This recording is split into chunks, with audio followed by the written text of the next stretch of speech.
Председателот на Општинската организација на СДСМ и кандидат за градоначалник Горан Тодоров е наш говорник.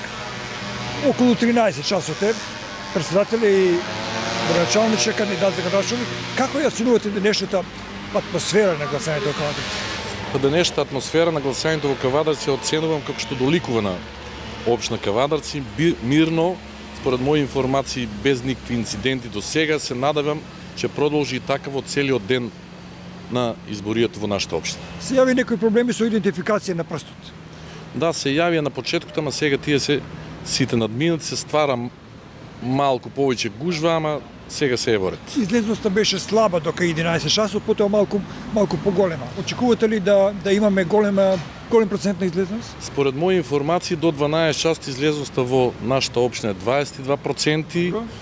Се надевам дека излезноста би се движила меѓу 65-70%, па може би повеќе. Ја користам оваа прилика да ги повикам сите наши сограѓани да си го остварат овој демократски чин, да се излезат на гласање. Вас лично да ве прашам, изгласавте ли вие? Да, гласав. Да, гласав. Во 7:30 часот. Алал да вие. Како во Кавадарци слабо народ, нема многу народ. Значи тоа дека се дома и чека да Па за тоа што минатите денови беше дожливо, од Сабајле пак имаше некои мали врнежи на дожд во попладневните часови, верувам дека бројот на проценти на излегување на гласање драстично ќе порасне.